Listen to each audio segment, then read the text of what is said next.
Inihahanda na ang proseso ng pagpapadeport sa isang mining executive na inaresto dahil pineke umano ang pagka-Pilipino.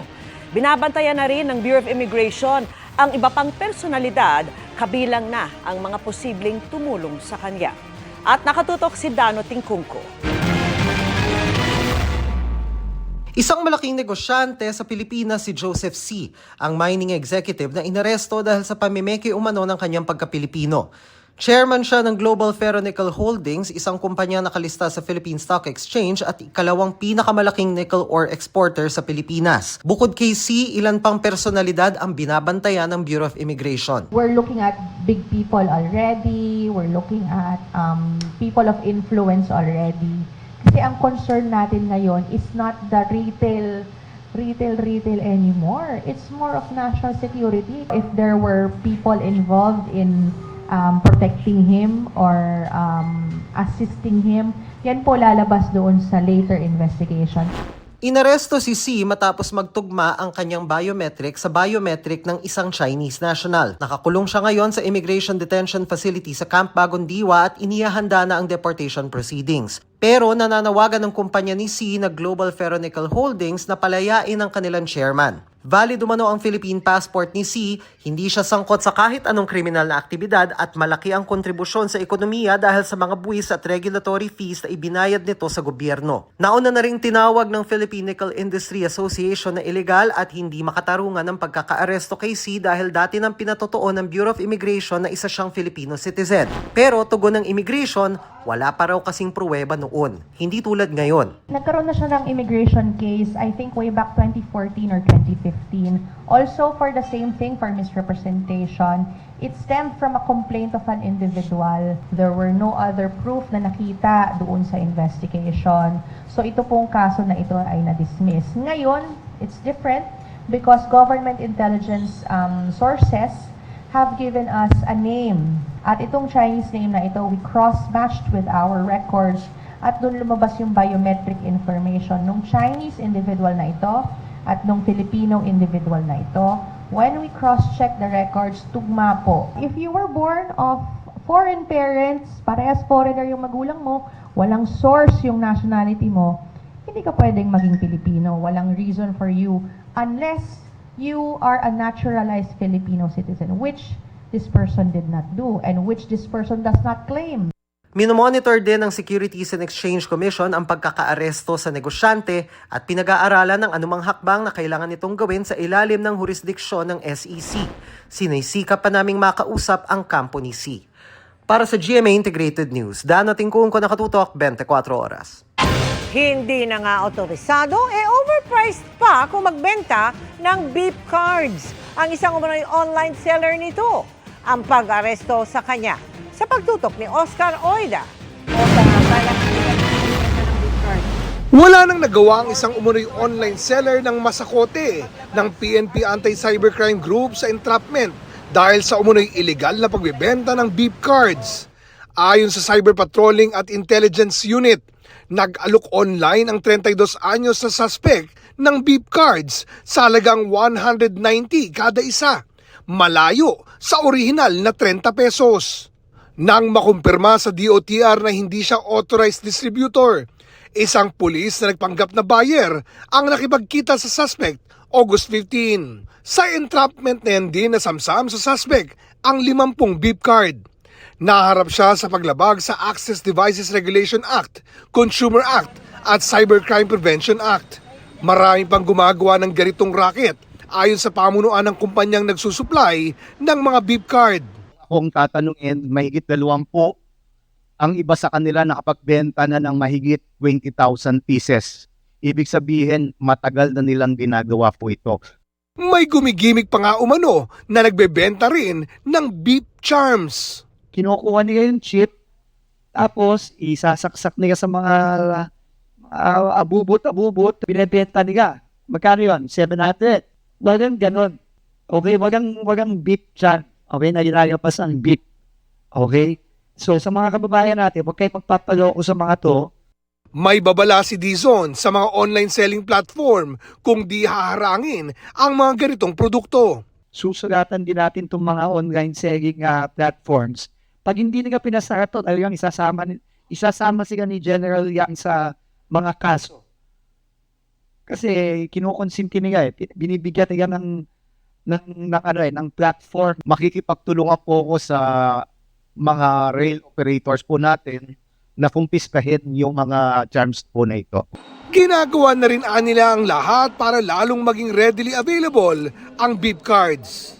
Wala na tayong shortage. Naghahanap na kami ng iba pang mga paraan para mapadali ang pagbigay at kuha at pag-load ng mga beep cards kahit sa mga convenience stores. Para sa GMA Integrated News, Oscar Oida, nakatutok, 24 oras. Kinumpirma ng Philippine Navy na may tugboat o barkong panghatak ng mas malalaking barko na umaaligid malapit sa BRP Sierra Madre. Sa kabila niyan, hindi nababahala ang Philippine Navy na baka hatakin ang nabanggit na barko ng Pilipinas na nakasadsad sa Ayungin Shoal. Nakatutok si Chino Caston. Kahapon pa umaaligid ang tugboat ng China Navy 5 nautical miles mula sa BRP Sierra Madre sa may Ayungin Shoal ayon sa Philippine Navy. Kabilang ang tugboat sa mga barko ng China na nagsimulang magtipon doon noong August 20, araw kung kailan nilapitan ng mga Chinese rubber boat at speedboat ang BRP Sierra Madre. Pero hindi masabi ng Philippine Navy kung bakit kahapon lang lumapit sa BRP Sierra Madre ang tugboat. Ayon sa Philippine Navy, handang lumaban kung sakali ang mga sundalo sa BRP Sierra Madre. The monitoring by the Philippine Navy and the AFP for the past days have noted the presence of a tugboat only yesterday. While this is not a cause for alarm, it is not also a reason for us to be prepared for them to tow away BRP Sierra Madre. Sakaling atakihin, akyatin o tangkang hatakin ang BRP Sierra Madre, ay ituturing niyang red line o pangyayaring maaring magbigay katwiran sa paggamit ng puwersa ng AFP. May iba pang ituturing na red line, kabilang ang reclamation sa Baho de Masinloc at kung may mamatay na Pilipino sa West Philippine Sea dahil sa China. Hindi rin aniya mapipigilan ng Pilipinas na mag-resupply sa mga military outpost nito. The men there are veterans of the Mindanao campaign. Sanay ito sa hard life. And if you notice the videos being posted, they have been jeering at the maritime militia and the Chinese Coast Guard. This only indicates that their morale is sky high. Sa huling monitoring ng AFP, bukod sa tugboat, may 2 Chinese Coast Guard ships at 13 Chinese maritime vessels at mga rigid hull inflatable boats sa paligid ng Ayungin Shoal. Wala pang tugon ng Chinese Embassy kung bakit nagpadala ang China ng tugboat sa Ayungin. Para sa GMA Integrated News, Chino Gaston, nakatutok, 24 oras. Happy Tuesday, chikahan mga kapuso! Imbes na maging Juan Tamad, be Juan Tama.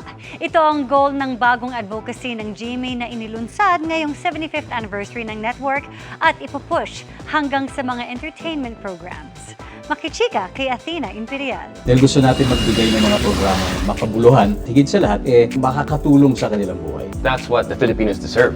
Sa panahong ito, mas exposed na sa digital media ang karamihan. Kaya kailangang palakasin at dumami pa ang sources ng accurate information.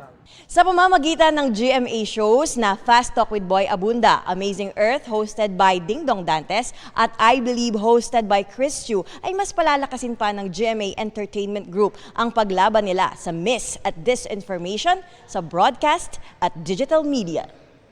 Matuto, matuwa, be Juan Tama. Bilang mga padre de pamilya, sinisimula ni Ding Dong Dantes at Chris Chu sa kanilang tahanan ang pag-check kung accurate at educational ang impormasyong nasasagap ng kanilang pamilya. Pag sa halimbawa hindi ka sigurado, tanungin mo ko o tanungin mo siguro, mag-cross-check. Tignan mo siguro sa ibang sources, sa ibang website, sa GMA News kung tama ba yan. Yung mga kids natin dong, no? Or about the same age, pinanganak sila, lumalaki sila na talaga ito na yung mundo nila. Kaya ako naging mas passionate about itong cause na ito of educating people to be discerning, pagpili ng tamang impormasyon, tamang asal. Ang celebrity talk shows and entertainment programs, hindi chismis na makakasira ng reputasyon ng pinag-uusapan. Dapat maging source ng tamang impormasyon. It is possible to be entertaining, to be factual. It is possible to do an entertainment talk show without having to resort to anything that is not true. A talk show is just a talk show. It cannot be more important than relationships. Katuwang ng Kapuso Network sa advocacy campaign na ito ang ilang partners mula sa iba't ibang sektor na dumalo at nakiisa sa MOA signing ngayong araw. At ang educational and factual sources hindi lang limitado mula sa credible news platforms, kundi maging sa entertainment shows. At GMA Entertainment Group, we've always believed that learning doesn't have to feel like a lecture. It can be fun, exciting, and yes, even binge-worthy. On our 75th anniversary, we're leveling this up with Matuto, Matuwa, Bihuan Tama. Magiging tampok rin soon sa masterclass series ang Bihuan Tama. Athena Imperial updated sa Showbiz Happenings. Umani ng magkakasalungat na komento online ang pagsasayaw ng gobernadora ng Samar habang pinapaulanan ng pera. Depensa ng gobernadora, tradisyonal na sayaw ang kuratsa at hindi pagpapakita ng karangyaan. Nakatutok si Tina Panganiban Perez. Mabilis na kumalat online ang pagsasayaw na ito ni Samar Governor Shari Antan habang pinapaulanan siya ng mga 20 at 50 pesos na perang papel.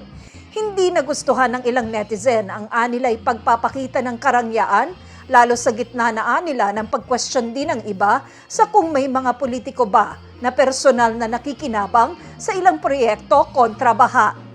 Pero depensa rin ng ilang netizen na pamilyar sa sayaw, bahagi ito ng kultura ng mga taga-Samar at iba pang probinsya. Agad ding naglinaw ang opisina ng gobernadora. Hindi nila ito kuha sa isang marangyang hapunan at walang kinalaman sa anumang programa o proyekto ng gobyerno. Kuhaan nila ito sa Hermano Night ng Pista ng Katbalogan na kabisera ng probinsya. At ang sayaw ay ang tradisyonal na kuratsa. Matagal na nilang tradisyon sa Samar at Leyte ang pagsasayaw ng kuratsa, kung saan bahagi nito ang pagsasaboy ng pera o tinatawag na gala. Sinisimbolo raw nito ang pagiging mapagbigay at pagbabayanihan. Hindi nila ito pagpapakita ng karangyaan, kundi gawaing matagal nang nakaukit sa pagdiriwang nila ng pananampalataya at kaisahan. Anila, nirerespeto nila ang pananaw ng ilan na dapat umiwas sa ganitong aktibidad ang mga public official. Pero ang pagsali nila ng gobernadora sa kuratsa ay para ipagdiwang ang pagkakakilanlan ng mga Samar noon at suportahan ang kanilang mga isinusulong at sa pagkakataong ito para sa simbahan at mga komunidad. Lahat din nila ng mga nalikom na pera sa kuratsa ay dinonate sa mga simbahan sa Katbalogan. Ipiniliwanag na rin ng National Commission on Culture and the Arts na ang kuratsa ay hindi lang sinasayaw tuwing may piyesta, kundi pati na rin sa mga okasyon tulad ng kaarawan, baptismo, kasal, at mga sports event. Sabi ng Civil Service Commission, wala silang nakikitang masama sa pagsayaw ng gobernadora kung pagbabasehan ng aspetong kultural. Pero di raw dapat kalimutan ang mga limitasyon. Meron tayong mga restrictions in terms of conduct ng government officials, like say, it may be construed as violating the rules on modest or simple living. Diba nakalagay din sa civil code natin, walang ostentatious display of wealth. So diba? pwede po mag-celebrate pero iwasan medyo, na pagtapon ng pera? Hindi naman sa iwasan, timplahin natin. Sakali may maghain ng reklamo laban sa governor, sabi ng CSC, ang Department of Interior and Local Government o DILG ang mag-iimbestiga rito. Para sa GMA Integrated News, Tina Panganiban Perez, nakatutok, 24 oras. DPWH umano ang humingi ng pondo para sa mga flood control project sa Bulacan. Batay sa pagsusuri ng House Infrastructure Committee sa pambansang budget. Kasama riyan ang mga umano'y ghost project na nagpainit ng ulo ng Pangulo. Nakatutok si Tina Panganiban Perez. Ang Ghost Flood Control Project sa Bulacan na nagpainit ng ulo ni Pangulong Bongbong Marcos, hindi congressional insertion, kundi proyektong isinulong ng Department of Public Works and Highways ayon sa co-chair ng House Infrastructure Committee. Base ito sa pagsusuri ni House Infracom Co-Chair Terry Ridon sa National Expenditure Program o yung panukalang budget na isinumite ng ehekutibo sa Kongreso at General Appropriations Act o yung pambansang budget na inaprubahan ng Kongreso. Marami po sa mga napuntahan po ng Pangulo ng Pilipinas, particular ho sa Bulacan, kahit po yung nasa Baguio, ay mga National Expenditure Program originated projects. Hindi po ito Congressional Initiative originated projects. So kasama po rito yung pong Ghost Project na supposedly ginawa po ng First Engineering District ng Bulacan through Sims Construction Trading. Kabilang din daw rito ang substandard na proyekto sa Bulacan na sinita rin ng Pangulo. Yung pong sinasabi ho ng Pangulo ng Pilipinas na substandard project na in-implement din po sa Bulacan. Same District Engineering Office, implemented po ng St. Timothy Construction. Ito po ay nasa NEP din po. Ng I think 2023 or 2022. Sagot ng DPWH. We'll try to find out if this is correct. Maybe if it is NEP or initiated, we will try to find out. Pero for as long as it is ghost project, then we'll have to file the necessary charges against those who are included in the Opo. In fact, today I think I have issued the preventive suspension of the district offices involved in yung mga ghost projects. Sisimulan na ng komite ang investigasyon sa mga flood control at ibang infrastructure projects sa September 2. Kasama sa mga ipatatawag ay ang top 15 contractors na binanggit ng Pangulo at mga opisyal ng DPWH, Commission on Audit at BIR. There should be criminal charges for ghost projects. If it's a 55 million project na pinera, di ba plunder na yun? Aabot ba ang sisi sa kalihim ng DPWH?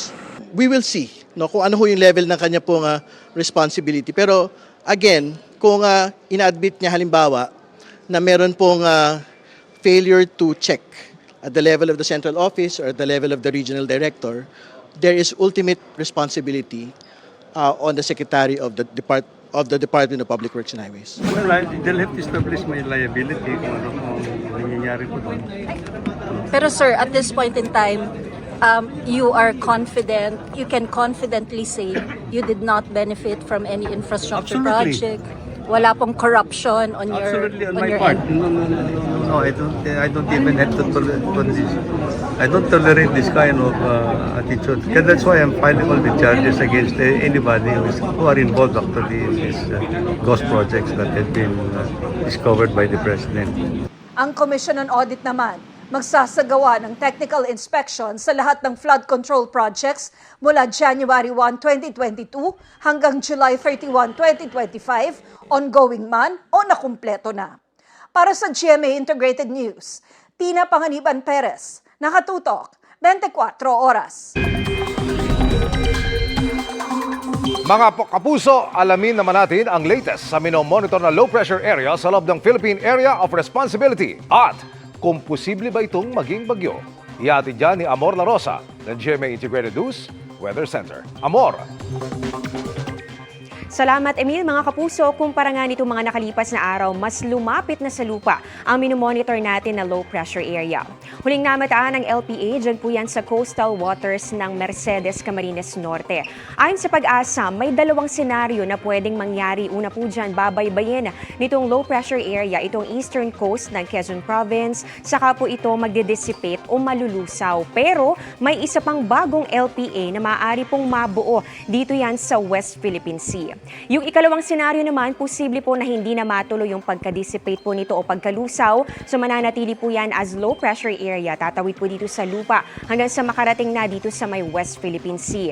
Kapag po nag-cross yan dito sa landmass, maaring mahagip ng epekto nito itong Central Luzon at ganun din ang Calabarzon. Ayon po sa Pag-asa, sa ngayon ay mababa na ulit ang tsansa nitong maging bagyo dahil nga napakalapit na po yan sa lupa. Pero kapag nakarating na ito dito sa may West Philippine Sea, patuloy po nating imomonitor kung ito ay makakaipon pa ulit ng lakas para maging bagyo. Ayon din po sa Pag-asa, maaaring sa Huwebes o Biyernes ay wala naman ang umiiral na sama ng panahon dito sa Philippine Area of Responsibility, pero patuloy pa rin tumutok sa updates. Magtutuloy-tuloy ang maulap at maulang panahon sa ilang bahagi ng ating bansa dahil yan dito sa low pressure area at ganun din sa patuloy na pag-iral nitong hanging habagat o southwest monsoon. Base nga sa datos ng Metro Weather, ngayong gabi may tsansa po ng ulan. Dito yan sa may extreme northern Luzon, ganun din sa may Cagayan Valley, Cordillera, ilang bahagi po ng Central Luzon, ilang lungsod dito sa Metro Manila, pwede rin po yan makaranasan. Pati na rin po dito sa may Southern Luzon, lalong-lalo na sa may Mindoro provinces at pati na rin sa Palawan. Ganon din dito sa ilang bahagi po ng Bicol Region. Posible rin ang ulan sa ilang bahagi ng Visayas, lalong-lalo na dito sa Western Visayas at ganon din sa Negros Island Region. Mararanasan din po ang mga pag-ulan sa ilang bahagi po ng Mindanao, gaya na lamang sa Zamboanga Peninsula, Northern Mindanao at pati na rin sa Caraga Region. Bukas ng umaga, mataas na po ang tsansa ng ulan. Dito po yan sa bahagi ng Mimaropa at pati na rin sa Western Visayas. So dito po concentrated yung mga malalakas sa pag-ulan bukas ng umaga. Magtutuloy-tuloy po yan sa hapon at meron na rin mga pag-ulan sa Northern and Central Luzon. Ganon din dito sa Bicol Region at pati na rin sa ilang bahagi pa ng Southern Luzon. Sa Metro Manila, bago magtanghali, posibleng maging maulap at magsisimula na ulit tumaas yung tsansa ng mga pag-ulan. Kaya po magdala pa rin ng payong kung meron po kayong lakad. May pag-ulan din sa hapon sa Western Visayas, ganoon din dito sa may Negros Island Region, Eastern and Central Visayas, ganoon din dito sa Mindanao, kasama po ang Zamboanga Peninsula, Northern Mindanao, ganoon din ang Caraga, Davao Region at Soxargen. May malalakas sa buhos ng ulan kaya maging alerto po sa banta ng baha o landslide. Yan muna ang latest sa ating panahon. Ako po si Amor La Rosa para sa GMA Integrated News Weather Center. Maasahan anuman ang panahon.